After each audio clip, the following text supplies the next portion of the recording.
Nesta aula, nós vamos falar, né, sobre fatos que estão relacionados à definição de novas grandezas que acontecem agora no âmbito da física de altas energias e que não tem correspondente com a física clássica.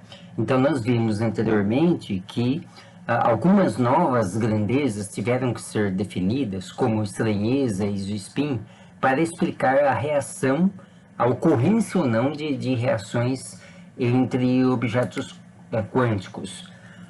Então, associado a essas grandezas, nós temos os números quânticos, né? Então, por exemplo, todo objeto quântico ele tem um número relacionado ao valor de estranheza e um número relacionado ao valor de spin.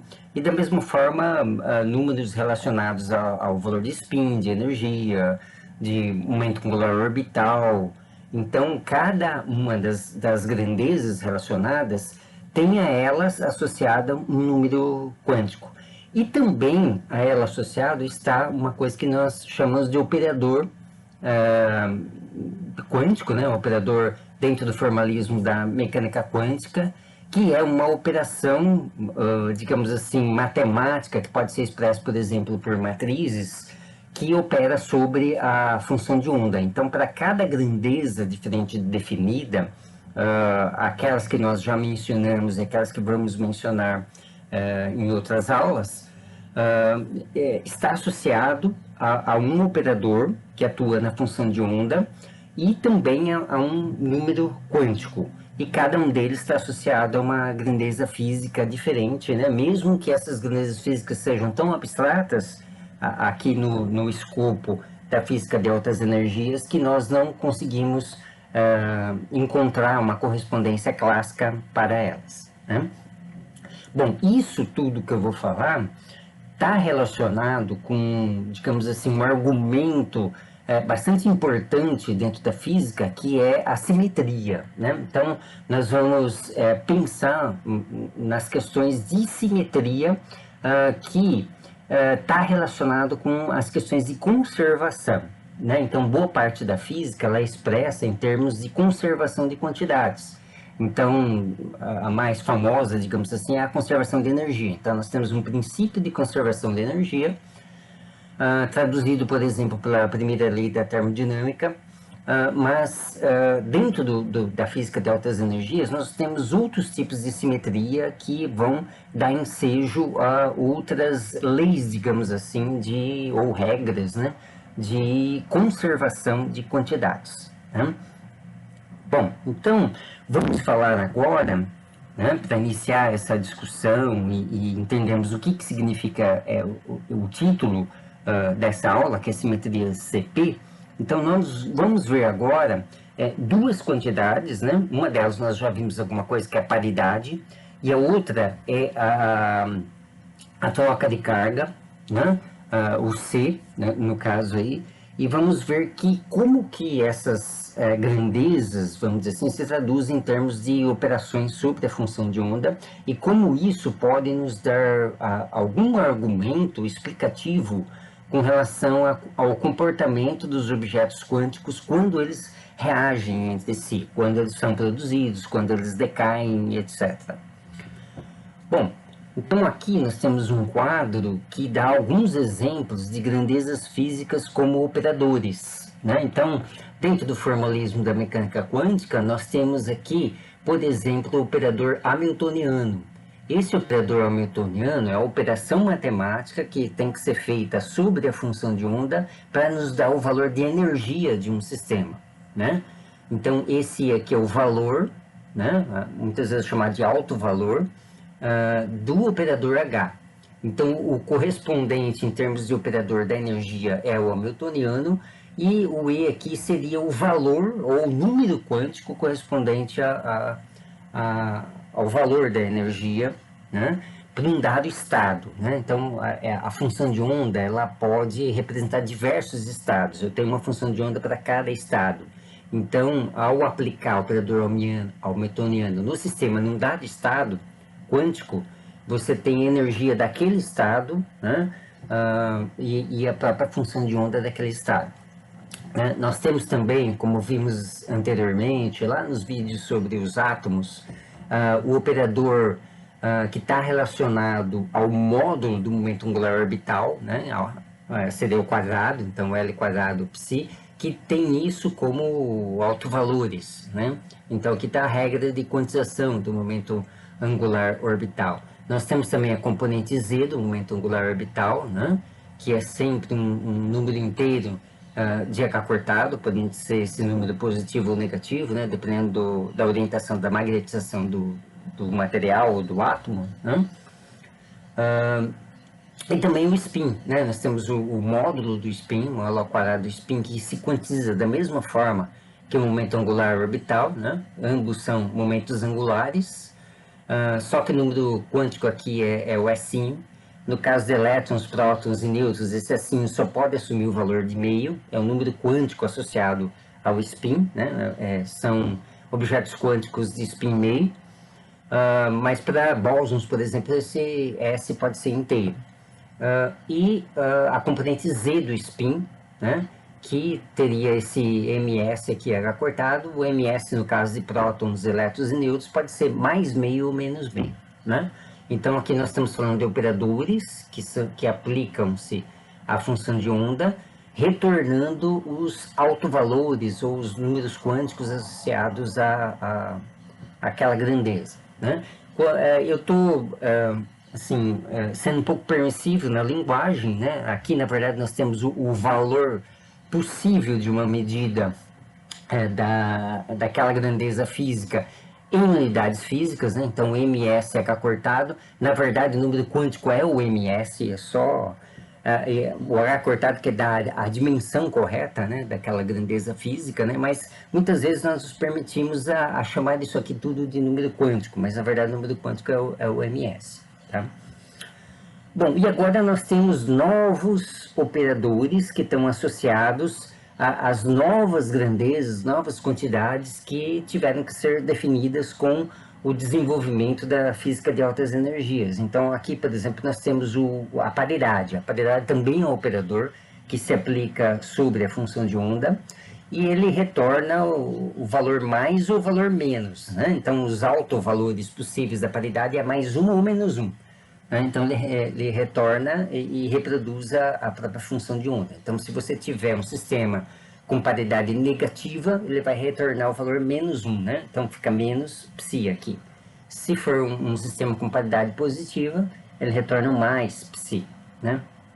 Então, por exemplo, um sistema com paridade positiva, a aplicação do operador paridade na função de onda que representa esse sistema reproduz a própria função de onda. Se for paridade negativa, reproduz o recíproco da função de onda, né? O negativo da função de onda.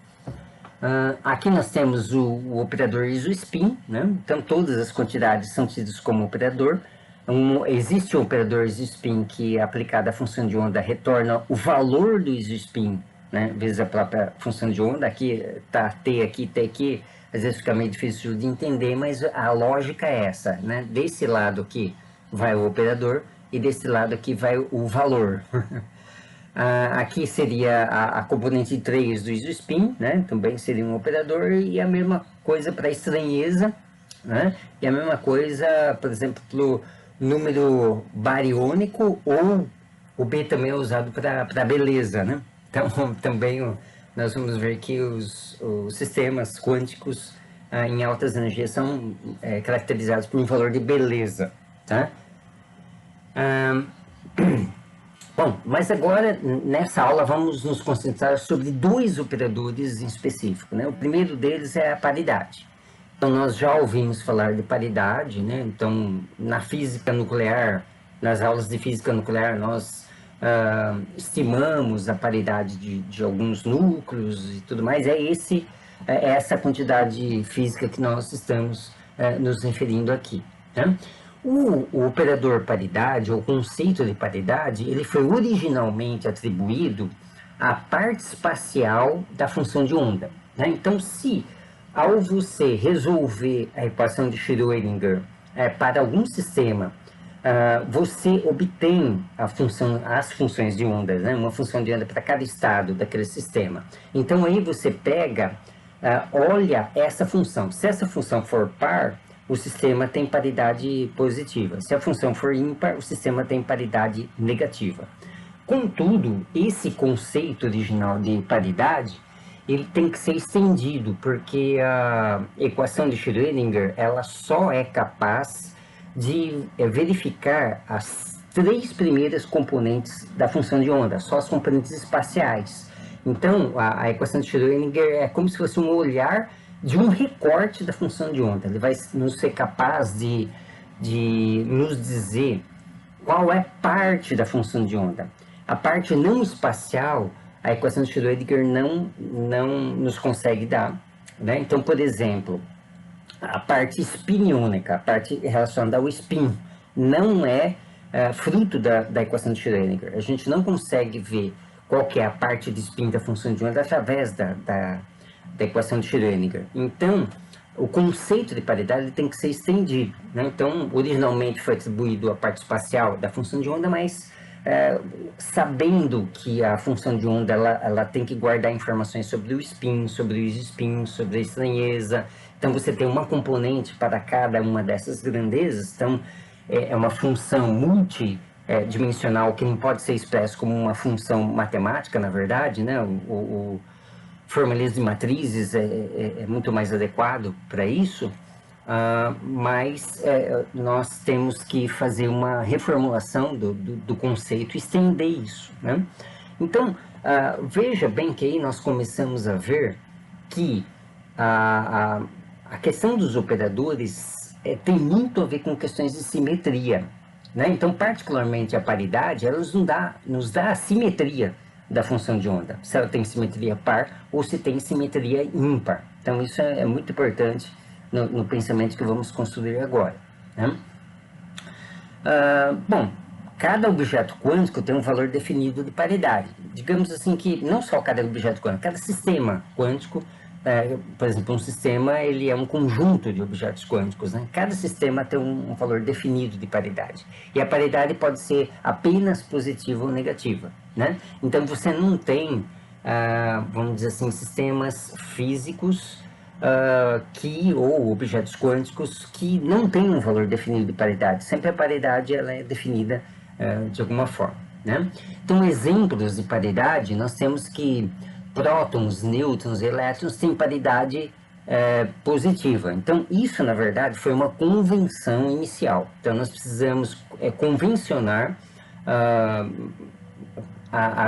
digamos assim, os objetos quânticos mais básicos, qual a paridade desses objetos quânticos, para poder construir uma argumentação e deduzir qual que é a paridade dos demais, né? Já os mesons, por exemplo, né, que são bósons intermediários da força nuclear forte, eles têm paridade -1, né? E aí, nesse caso, a aplicação do operador paridade na função de onda reproduz a própria função de onda no caso de prótons, nêutrons e elétrons, e reproduz menos a função de onda no caso do meson pi, meson rho, meson ômega, né? Os mesons principais em geral, né? Da mesma forma que nós definimos a paridade para um objeto quântico, um sistema, nós também podemos definir a paridade para uma reação. Então, digamos que nós tenhamos uma reação básica em que o objeto quântico O1 reage, né, ou interage com o objeto quântico O2 e eles se transformam no objeto quântico 3 e no 4. Né? Então, isso é uma típica reação, né? São dois interagem e dão margem ao surgimento de outros dois, né? Então, vamos ver como que a gente pode definir a paridade antes e depois da reação. Se a paridade se conservar, então significa que a paridade antes é igual à paridade depois, né? Para você definir a paridade, como a paridade é uma coisa que tem a ver com a simetria da função de onda, então nós sabemos que a simetria de funções matemáticas, né, em termos de ser par ou ímpar, a simetria, digamos assim, de um produto de duas funções é o produto das paridades, né? Então, se eu tiver uma função que é composta por duas partes, né, que estão multiplicadas, então eu tenho a simetria total como sendo o produto das simetrias de cada um. Então a gente sabe que função par com função par dá como resultado simetria par, função par com função ímpar dá simetria ímpar e função ímpar com ímpar dá simetria par, né? Então a mesma regra é aplicada aqui, embora agora nós vamos tratar de funções de onda que estão além de funções matemáticas, né? Nós mantemos o mesmo critério. Então, para você achar a paridade de dois objetos quânticos, nós vamos multiplicar a paridade do objeto quântico 1 pela paridade do objeto quântico número 2. Contudo, nós temos que acrescentar uma outra coisa. Nós vimos, no caso dos núcleos, né, para definir a paridade de um núcleo, que é importante também você avaliar o momento angular orbital entre os objetos quânticos. Então, eu posso ter o objeto quântico O1 e O2, mas de alguma forma eles terem um momento angular orbital um em relação ao outro. Isso não significa necessariamente que o objeto quântico 1 está girando em torno do 2 ou 2 girando em torno do 1, dependendo do referencial, não. Mas dependendo da maneira com que esses dois objetos quânticos estão interagindo, isso pode corresponder a um momento angular orbital diferente de zero, né? Classicamente, a gente poderia pensar que se os dois objetos quânticos estiverem um indo em direção ao outro, né, em sentidos opostos, exatamente sobre a mesma linha, o momento angular orbital deles seria nulo. Se o encontro entre eles, a aproximação entre eles não for exatamente na mesma linha, então ali você teria um momento angular orbital diferente de zero. Isso é uma visão clássica e é bastante limitada. Não é isso de fato que realmente acontece, mas isso nos ilustra a possibilidade do momento angular orbital ser diferente de zero numa interação. Então, além de multiplicar as paridades das duas partículas, né, dos dois objetos quânticos, ainda você tem que multiplicar pelo valor da paridade correspondente ao momento angular orbital entre eles, né? Então, aqui nós colocamos assim, como que é a paridade de um sistema que tem um momento angular orbital cujo número quântico é dado pelo um elinho, né? Então, lembra que o elinho pode variar de 0 a infinito, de 1 em 1. Então, pode ser 0, 1, 2, 3, 4 e assim vai, né? Então, se não houver momento angular orbital, o elinho é 0. Então, isso aqui é mais 1, né? Menos 1 elevado a 0 é mais 1. Então, você tem paridade positiva. Mas se o elinho for igual a 1, né? Que seria uma interação tipo P, o L igual a 0 seria uma interação tipo S, é assim mesmo que os físicos nucleares tratam as interações entre os objetos quânticos. Se for uma interação tipo P, o L vai ser 1. Então, você tem uma paridade negativa aqui, né? Pelo menos a parte da paridade que corresponde ao momento angular orbital. Então, a paridade total inicial, ou seja, da interação do O1 com o O2, vai ser a paridade do 1 vezes a paridade do 2 vezes a paridade do momento angular entre os dois. Então, o número quântico que vamos colocar aqui seria um L inicial. Então, seria o L correspondente à interação inicial, a interação dos dois objetos quânticos originais. E, analogamente, a paridade final, ou seja, a paridade aqui, ó, depois da reação que corresponde aos objetos quânticos 3 e 4, seria a paridade do 3 vezes a paridade do 4 vezes menos 1 elevado a LF, onde LF é o número quântico correspondente ao momento angular orbital final, né? Ou seja, da interação E3 com E4. Então, se houver conservação da paridade, o P inicial tem que ser igual ao P final. Então, quando isso acontece, nós dizemos que esse tipo de reação tem simetria P.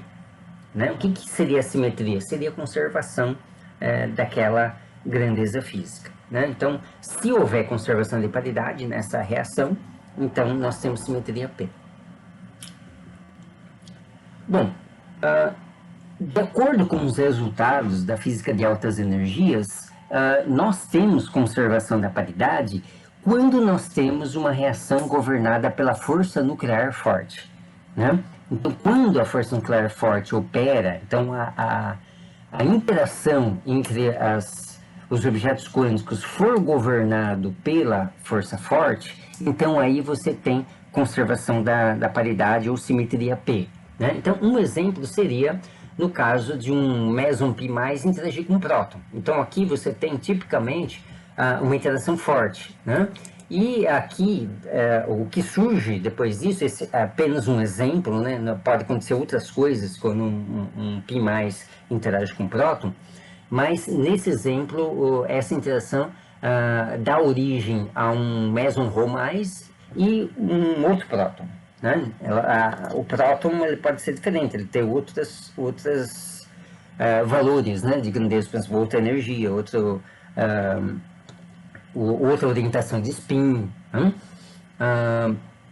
Bom, nesse caso, tanto a paridade inicial quanto a paridade final, elas vão ser as mesmas. Né? Então, na verdade, o que vai acontecer é que, se eu pegar só as paridades dos objetos quânticos, a paridade do próton é 1 e a paridade do meson π é menos 1, então o produto das duas vai ser menos 1.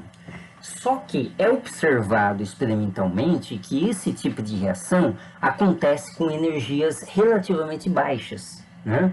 Então, o valor da energia aqui basta ser o suficiente para dar a diferença de massa entre o meson π e o meson ρ. Então, nesse limiar de valores de energia um pouco maior que a diferença de massa entre o meson ρ e o meson π, você tem a ocorrência desse fenômeno. Então, isso quer dizer que, para energias mínimas, a interação tem que ser tipo S, né? Porque você não vai ter energia na forma de momento angular orbital. Então, se garante que a interação é tipo S e que os elinhos, né, o número quântico responsável, né, relacionado ao momento angular orbital, vai ser zero, né? Interação tipo S. Então, isso vai dar mais 1. Então, o resultado é que a paridade, tanto inicial quanto final, vai ser menos 1. Então, você tem conservação de paridade. Né?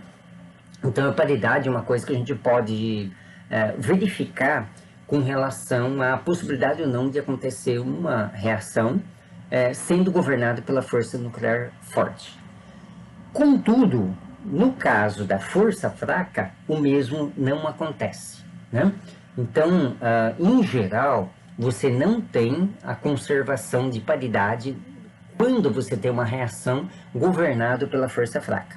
Né? Então, um exemplo é o próprio decaimento do nêutron em próton. Né? Então, isso corresponde ao decaimento beta-, né, da física nuclear. Então, dentro do núcleo, quando você tem um decaimento beta-, é porque um nêutron se transformou num próton. Então, nesse caso, o nêutron se transforma num próton, mas também dá origem a um elétron e um antineutrino. Como aparece o elétron e o antineutrino, nós sabemos que ali tem um toque da força nuclear fraca, né? Porque o elétron e neutrino são leptons, e os leptons agem por meio da força nuclear fraca. Né? Então, aqui nós sabemos que tem a ação da força fraca. Né? Então, a paridade inicial, no caso o inicial aqui é só o nêutron, então a paridade é 1, né? A paridade do nêutron é 1. Contudo, a paridade final, ela vai ser a paridade do próton, que é 1, a paridade do elétron, que é 1, e a paridade do antineutrino, que também é 1, mas é observado que isso acontece no contexto de momento de P, né? De interação P. Então, aqui é 1 o índice, né, o número quântico relacionado ao momento angular orbital. Então, a paridade total dá menos 1. Então, você não tem conservação de paridade, você tem 1 antes e menos 1 depois. Né? Então, essa constatação de que a paridade é menos 1 foi feita experimentalmente, né? Então, em 1957, Xiang e Xing-Wu fizeram um experimento, né, para medir esse valor da paridade, né? Então, na verdade, eles tomaram o decaimento do cobalto 60, né, num estado em que o spin do núcleo era 1 e o spin do elétron emitido estava no sentido contrário, ou seja, eles mediram os spins, né, dos vários objetos quânticos envolvidos aí, e eles constataram que o elétron ele sai com um momento angular, um spin contrário, quer dizer, o momento angular orbital do elétron, né, que é 1, ele sai com esse momento angular contrário do spin, né? Então, daí, isso dá uma paridade final igual a menos 1, né?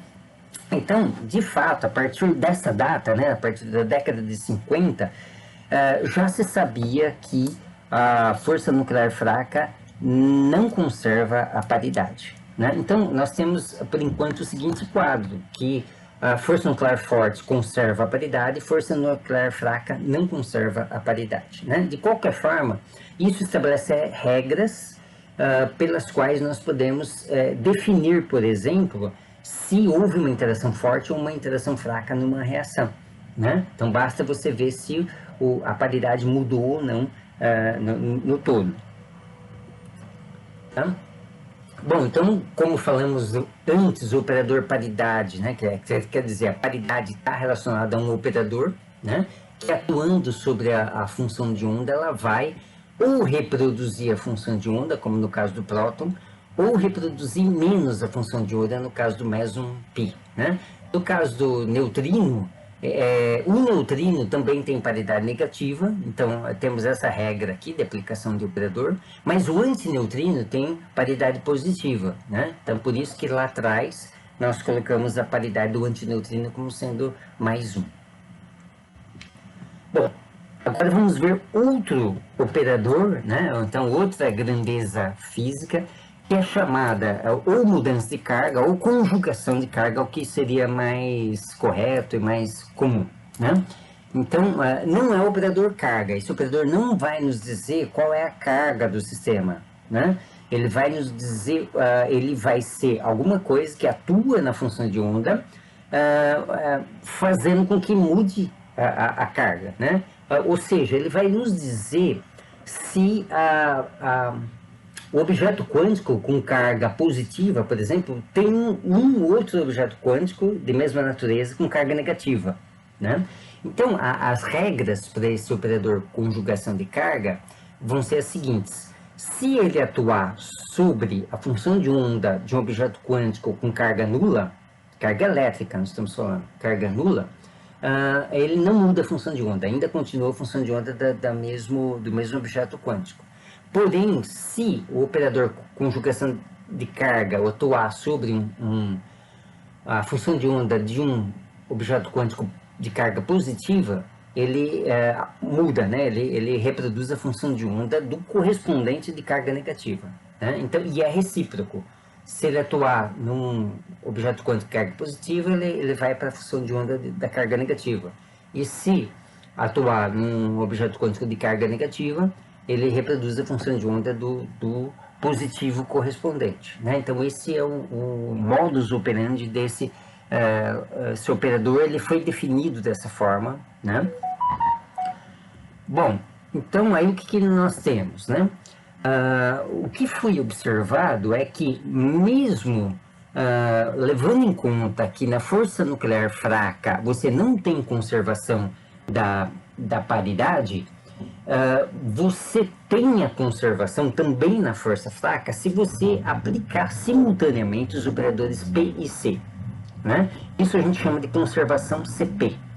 Então, o que isso implica, né? A aplicação concomitante dos operadores C e P, esse é o primeiro, né? Então, se eu pegar CP vezes a função de onda, né, aplicado na função de onda, vai querer dizer que o P aplica primeiro na função de onda, depois o C, né? Essa é a linguagem de operadores. Então, essa aplicação é conservada, né? Tanto em fenômenos governados pela força forte quanto pela força fraca. Então, a partir disso, os físicos pensaram que haveria uma simetria mais forte que governaria, digamos assim, as reações de altas energias, né? O que quer dizer que o CP vai se conservar mesmo na condição em que o P não se conserva.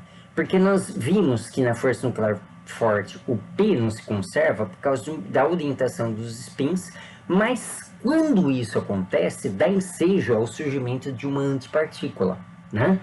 E aí você tem, quando isso acontece, quando você tem a ação da força nuclear fraca mudando a paridade, você também tem uma troca de carga, né? Então, a hora que você faz a construção dos dois juntos, aí você tem uma conservação, né? Bom, pelo menos é o que se pensava até 1964. Então, vamos analisar os limites disso também. Então, nós vimos primeiro que, em primeira instância, analisando só a força nuclear forte, o P teria que se conservar, então teria simetria P. Depois veio a força nuclear fraca e viu que isso quebrava, né? Nós não temos mais conservação P. Aí se observou que você poderia ter conservação CP, simetria CP, né? Então a simetria CP vai ser muito útil, mas ela também tem um limite que vamos ver daqui a pouco, né? Bom, a questão da imposição dos limites da conservação CP, ela é muito interessante de ser investigada a partir da descoberta do meson K. Então, vamos lembrar que o meson K foi a primeira partícula estranha descoberta, né? Então, ele é um objeto quântico com uma estranheza diferente de zero. Então, por quê? Lembrando, né, é porque o meson K ele é produzido numa interação forte e ele decai, é possível ele decair em interação fraca. Então, é como se ele obedecesse às duas forças ao invés de uma só. Então, isso não era esperado, então se atribuiu ao meson K uma propriedade estranha, vamos dizer assim, né? Mas o meson K, ele é muito mais estranho do que vocês podem imaginar, né? Então, lembrando, né, os mesons K podem decair para mesons π. Então, olha só que coisa, né? Então, aí eu teria, em princípio, alguma coisa com a força nuclear forte. A aplicação do operador CP nos mesons, né, indica invariância da função de onda, né? Então, como nós vimos antes, né, como nós temos simetria CP, então se a gente for aplicar o CP na função de onda do meson K, a gente teria que ter uma invariância, né? Então, isso significa o quê? Que, por exemplo, se nós pegarmos CP aplicado na função de onda do meson K0, né, também não deve mudar a função de onda. Contudo, é possível mostrar que quando você faz isso, né, então, eu acho que a gente não vai entrar nesses detalhes aqui, tem uma série de considerações que teriam que ser feitas, mas então acreditem nesse resultado, né? Se você pegar o operador CP e aplicar na função de onda do meson K0, na verdade o que você obtém é a função de onda da antipartícula do meson K0, né? E se fizer ao contrário, você tem uma reciprocidade. Se aplicar o operador CP na função de onda da antipartícula do meson K0, você reproduz a função de onda do meson K0, né? Então, se você for aplicar, impor, digamos assim, a conservação do CP, ou a simetria CP, nas reações envolvendo o meson K, esse resultado te proibiria o meson K decair em 2 meson π, né? Então, depois a gente vai ver como que foi a medida experimental que confirma ou não isso, né? Que identifica se o meson K pode decair em 2 mesons π, tá? Mas isso a gente sabe que não conservaria o CP, né? Você não teria simetria CP nesse caso, se o meson K decair em 2π, tá? Bom, então, mas ainda a gente não vai chegar. Primeiro a gente vai analisar isso aqui, ó. Vai analisar o fato de que se você aplicar concomitantemente os operadores CP no meson K0, você reproduz a antipartícula dele. Então aqui, só nisso, em princípio, você não teria conservação de CP, né? Simetria CP. Então uma maneira de resolver isso, e foi uma maneira que foi confirmada experimentalmente depois, é você admitir que os mesons são superposições de estados, de dois estados diferentes, né? Então, isso, digamos assim, resolve o problema de simetria, né? Pelo menos por enquanto, e dá uma formulação que está dentro do escopo da simetria CP, né? Da conservação CP em todas as reações envolvendo o meson K, né? Então, pela manutenção dessa simetria, uma maneira adequada, né, uma maneira que se viu que você mantinha a simetria CP, é definir dois estados para o meson K, um estado chamado de KS e outro estado chamado de KL, os quais são uma superposição dos estados do meson K0 e da antipartícula do meson K0, né? O anti-meson K0. Né? Então nós teríamos duas possibilidades, na verdade. Quando você faz uma combinação linear normalizada, né? Esse aqui seria o fator de normalização. Uma combinação linear normalizada de dois estados, é possível você fazer ele da maneira simétrica ou da maneira antissimétrica, ou seja, você soma os dois estados, né, do estado do K0 e do anti-K0, ou subtrai os estados, né? Então ali você tem dois, digamos assim, estados que correspondem a superposições, né? Bom, o que se observou experimentalmente é que de fato existe o estado KS e o estado KL. Então nós podemos dizer assim, existe objeto quântico meson KS e existe objeto quântico meson KL. Ambos são superposições do meson K0 e do anti-meson K0, né?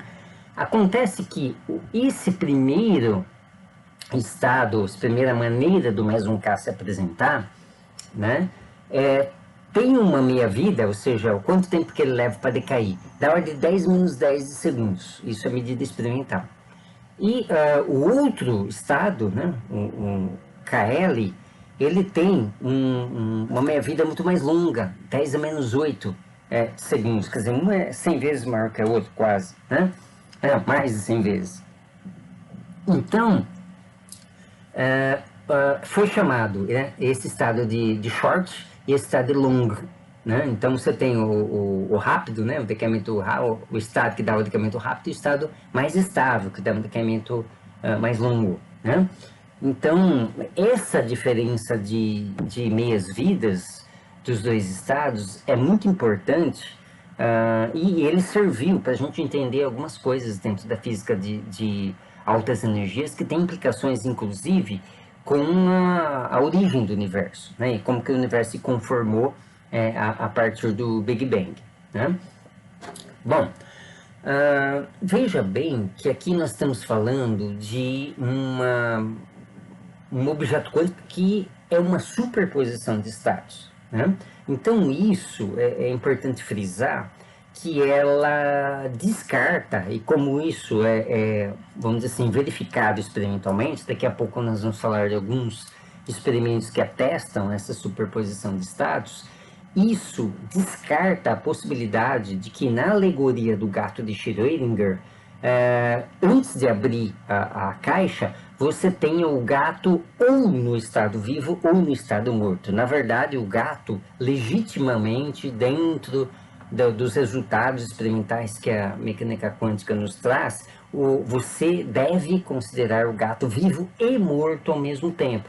Então, a coexistência de estados excludentes é um fato observado experimentalmente dentro da mecânica quântica. Então, sim, o estado quântico, né, do gato, antes de você observar ele, é vivo e morto ao mesmo tempo. Então, é assim que a gente deve raciocinar a respeito da natureza, né? Então, uma vez que você não fez uma medida que te diga, uma medida sobre um sistema físico qualquer, agora pode ser macroscópico ou microscópico de qualquer maneira, se você não fez nenhuma medida a respeito de um sistema, você tem que considerar, você é obrigado a considerar que esse sistema esteja em todos os possíveis estados, todas as possíveis configurações acessíveis a ele ao mesmo tempo, né? Você tem uma superposição de estados, né?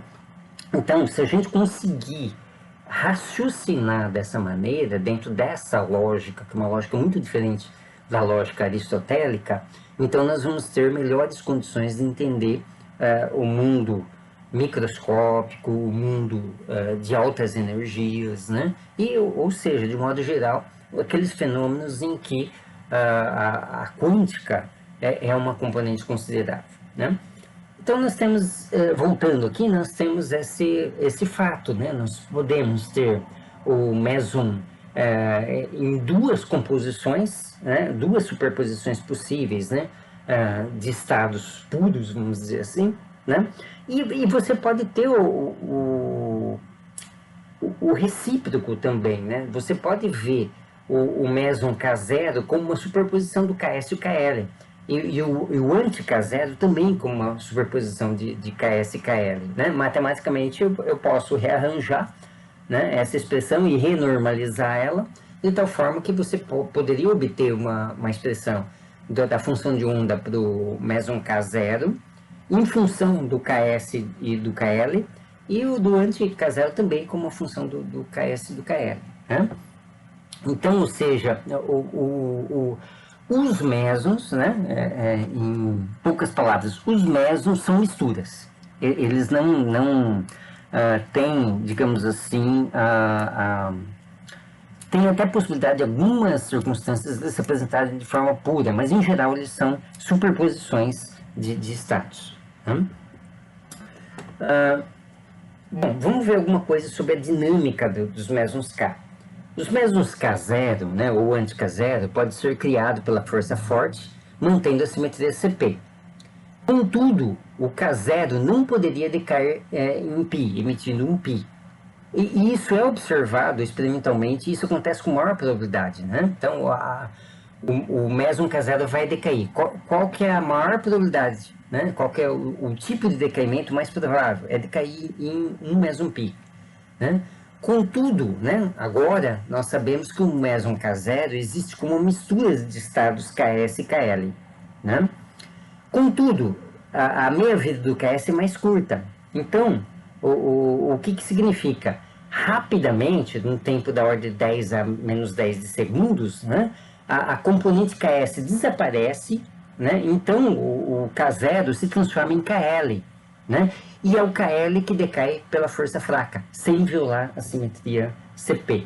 Olha só que coisa interessante, como que a explicação ficou interessante, né? Então, o meson K é criado pela força nuclear forte, então aí você tem a conservação CP, mas ele rapidamente se transforma no meson Kl, e o Kl decai, né, no meson π, e mantendo a simetria CP, né? Então, a transição se dá em função de uma meia-vida mais curta do Ks, né?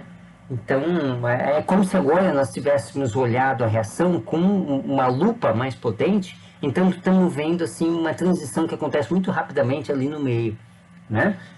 Então, nessa dinâmica, você tem uma explicação da conservação, você consegue entender, né, essa dinâmica dos mesons K dentro de um aparato teórico de simetria CP, tá? Então, está tudo explicado, por enquanto, com relação aos mesons K. Agora eu vou falar de outro indício que os mesons K são, de fato, superposição de estados, né? Entenda-se superposição, não é que sim que tem probabilidades de acontecer coisas diferentes, é que essas coisas estão ao mesmo tempo, elas compõem aquele objeto quântico, aquele sistema ao mesmo tempo, então está tudo ali, né? Você teria que fazer uma medida para que você tem um estado puro, digamos assim, tá?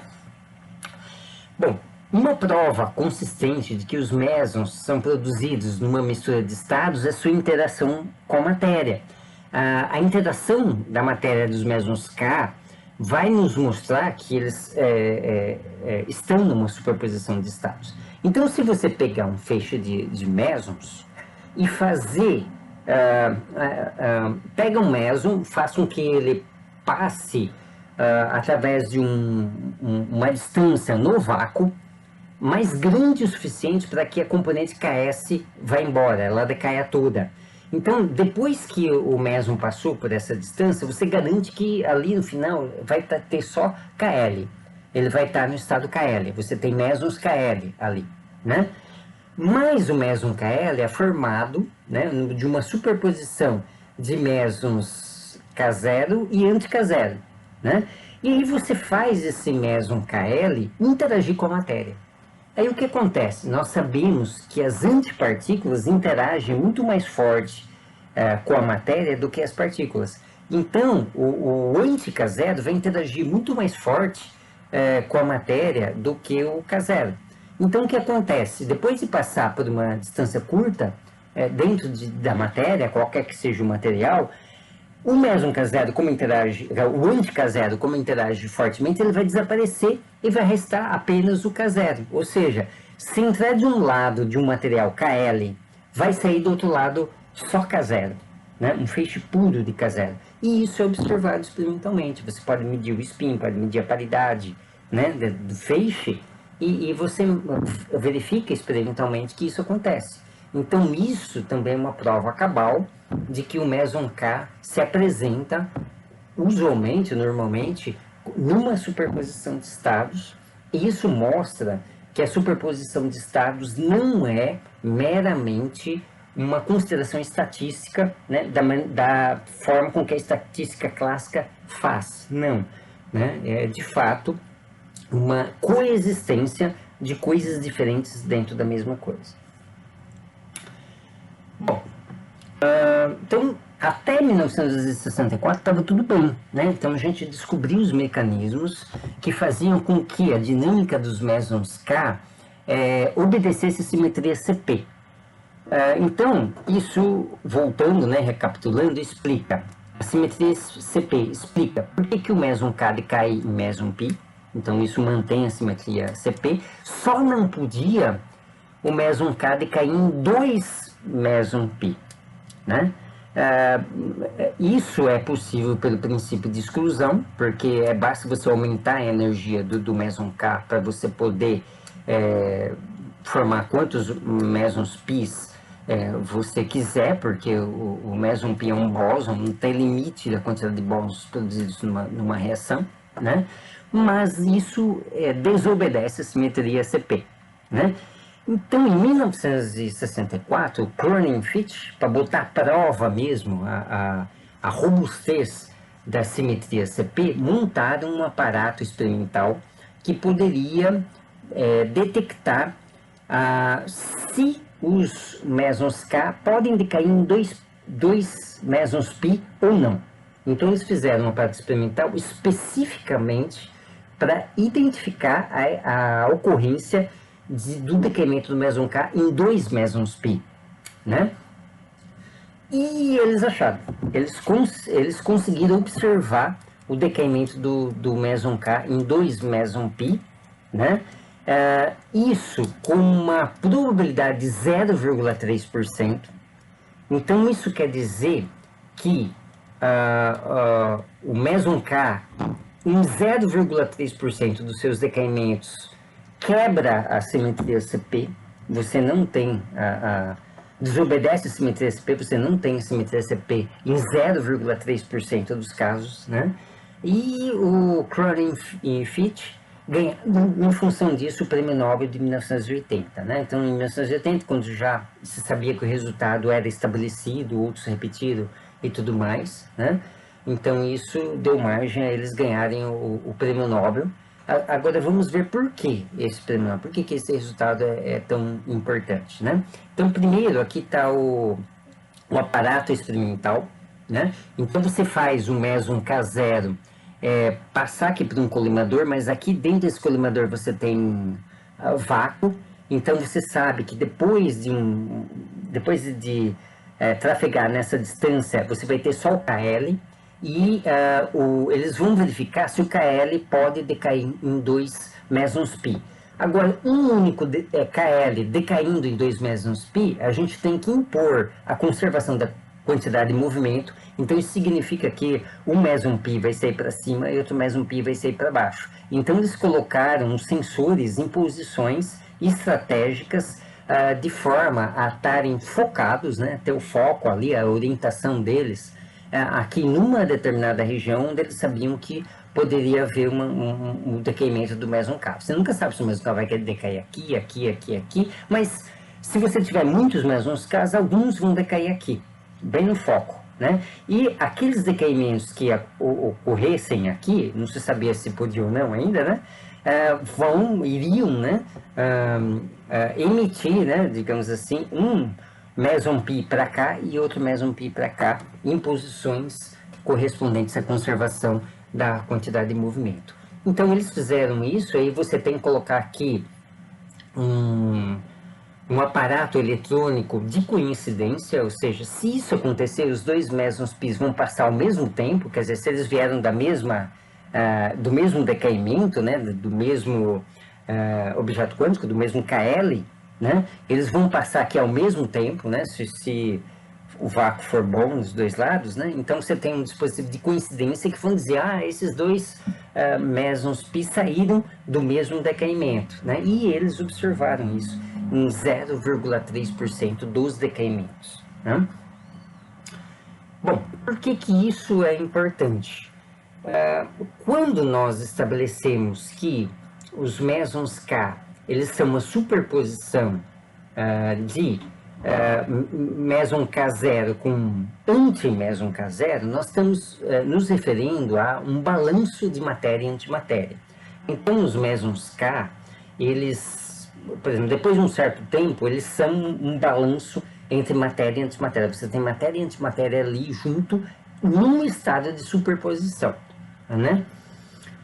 Bom, uma pergunta que se coloca, né, que se colocou há muito tempo, é por que no nosso universo nós temos muito mais matéria do que antimatéria. Então, se você não há indícios, né, pela observação do céu, de que nós temos uma grande quantidade de antimatéria no universo. Então, pelo que nós observamos, você praticamente não tem antimatéria no universo, só tem antimatéria que é produzida por reações de altas energias que estão acontecendo nesse momento. Mas, por exemplo, você não tem uma quantidade mensurável de antimatéria proveniente do Big Bang. Então, de alguma forma, toda a antimatéria do Big Bang se extinguiu já, né? Pelo menos até agora, pelo que a humanidade observa, né? Os cientistas observam. Bom, se houver de fato uma quebra de 0,3% na simetria CP, isso significa que existe 0,3% a mais de formação de matéria do que antimatéria nas reações envolvendo mesons. 0,3% é um valor alto o suficiente para que toda a antimatéria desapareça, né? Em função, digamos assim, a matéria é formada numa proporção um pouquinho maior que a antimatéria, né? E nas interações de altas energias que haviam no começo do universo, você então tem uma pequena preponderância de formação de matéria e desformação e aniquilação de antimatéria, de tal forma que depois de poucos segundos, né, você teria praticamente só matéria no universo. Então, isso não é definitivo, mas os resultados do experimento de Cronin-Fitch, né, da quebra de simetria CP, são suficientes para explicar a desproporção de matéria e antimatéria no universo, né? Então, eu digo suficientes porque pode não ser essa explicação, pode ter outra explicação, mas essa já seria suficiente para justificar o fato de haver quase na sua integridade de matéria no universo, né? Na composição do universo, né? Bom, essa é uma aula foi uma aula, né, um pouquinho abstrata, né? Nós estamos trabalhando com conceitos que não têm correspondência na física clássica. Eu espero que, embora eu tenha consciência que é difícil a incorporação, a assimilação de todos esses conceitos, por outro lado, eu espero que o vídeo tenha contribuído alguma coisinha para que vocês possam dar um passo à frente na compreensão do mundo quântico, né? Que na verdade ninguém compreende completamente, inclusive eu, né? Eu sei muito pouco, e é assim que a gente vai avançando, digamos assim, encarando de frente, né? Esses resultados que a gente vai melhorando nossa visão a respeito do universo quântico. Só como última observação, hoje em dia os cientistas trabalham com uma outra simetria, né, a simetria CPT, né, então incorpora o operador tempo também na jogada, você define de alguma forma, e mesmo o decaimento do meson KL em 2π, ele obedece, né, essa simetria. Então os físicos trabalham com a possibilidade de que a simetria CPT ela seja, digamos assim, universal dentro de todo o escopo das reações, né? Mas eu sei que algum dia vai se descobrir alguma coisa que não obedeça a simetria CPT, aí a física dá mais um passo adiante, né? Bom, esse vídeo de agora, essa aula agora, ela fecha a primeira parte do que está programado para a física de altas energias. Agora a gente vai entrar numa outra parte. Aqui é mais a física dos mesons, né? Digamos assim, o conhecimento humano que foi incorporado até mais ou menos a década de 50, né? Com a descoberta dos mesons. Nos próximos vídeos nós vamos ver o que aconteceu a partir da década de 60. Então, o que de significativo, mais significativo acontece é a formulação do modelo padrão. E o modelo padrão ele é baseado na criação do conceito de quarks, né?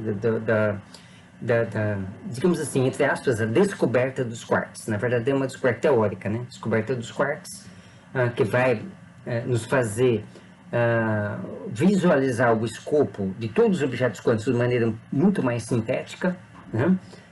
Mas para isso, primeiro, nós vamos ver um pouquinho de como a gente entender melhor e representar melhor as reações entre objetos quânticos. Então, no próximo vídeo nós vamos falar sobre os diagramas de Feynman, que nos ajudam muito a entender o comportamento dos objetos quânticos no escopo das altas energias.